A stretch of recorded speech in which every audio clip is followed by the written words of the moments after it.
right, so this is the rest area right here. All 4 ladies. Well, Georgia's just gonna keep coming right up to me, which is a good thing. I'm standing over here by the water, so here we go. Hey Georgia, how you doing? There's Storm, not close behind, always right there with Georgia. There's Roxy. Hey Roxy girl. Yes, I see you, Georgia. And then there's Daisy over there.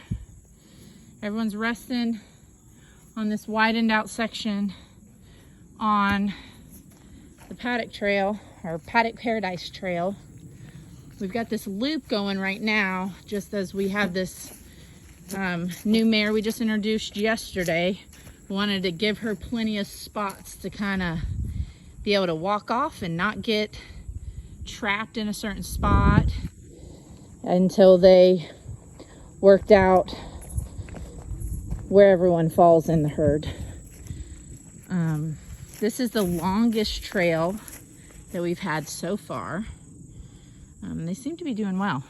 As soon as they adapt to this nicely, like I said, we're gonna head on up to the barn, and this trail will get longer and longer for them to get down to their food, which increases their step count and hopefully sets up a more natural movement cycle for them.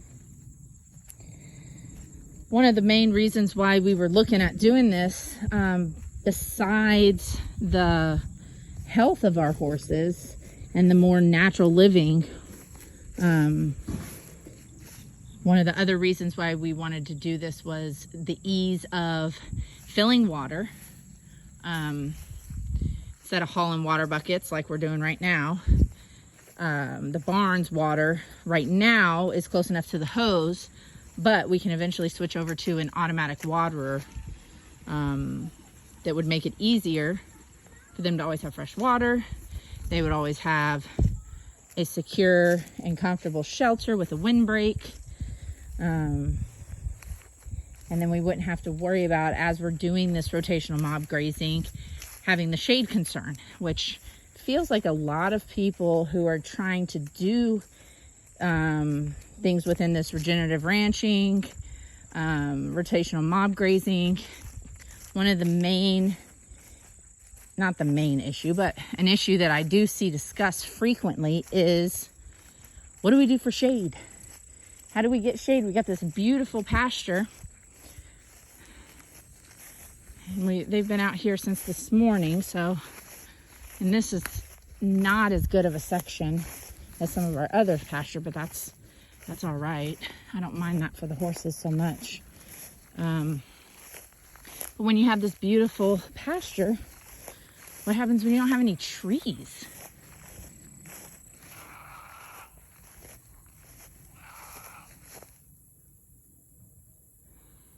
Sorry, I got distracted by the goats screaming. So without trees except down by this end down here, and what we're finding is, as the paddock sizes get larger, the efficiency of their grazing decreases substantially. So then we're looking at a lot of patches like this right here down this strip where they eat this center section out, and then they leave the stuff they don't want.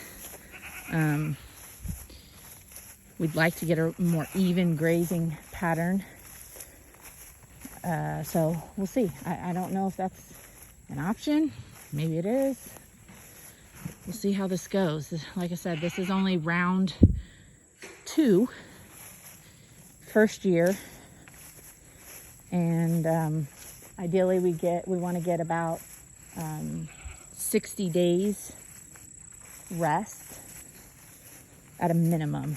So first round was successful, even though we didn't graze really efficiently. So I'm hopeful that this next round, even though we have an additional horse, I'm hoping that we'll see some better grazing patterns.